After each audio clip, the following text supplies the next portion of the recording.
Everyone, it's been a little over a week since devastating flooding just rocked so many portions of the area, including Mingo County, West Virginia. And today, the National Weather Service dropped in, surveying the damage, hoping to go back to the office with some crucial information about what this flood that can also be used when sending warnings out in the future. Alex Jackson has the story. Hatches opened, measuring rods out, and boots on the ground. Those at the National Weather Service are soaking up what the water left behind in the Naugatuck area of Mingo County, one area that was hit particularly hard with flooding by the Tug Fork River. Nick Webb, Megan Keebler, and Simone Lewis putting on their detective hats, observing Mother Nature's clues.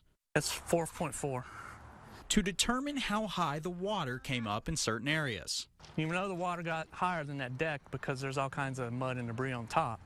It's step one of many in understanding the impact from the waters that have left a community submerged in damage. So this is just the first process of it, documenting it, grabbing pictures with ruler measurements of the water height, and then we'll try to figure out what the ground elevation was. By recording these high water marks, the NWS gains a valuable resource that can provide an alert before the next time the Tug Fork ventures out of its bank.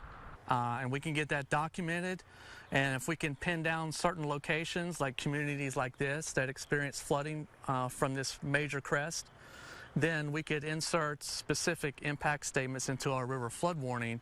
So if we issue a river flood warning in the future for, say, Williamson or Kermit, then we know what elevation, say, this area right here, it would take for them to experience flooding. So while the NWS crew treks through the branches and crosses over railroad tracks, they bring home a wave of information about this historic flood. Alex Jackson, WSAZ, Mingo County. The National Weather Service says this is the second highest flood on record for the Tug Fork in this area, right behind the 1977 flood.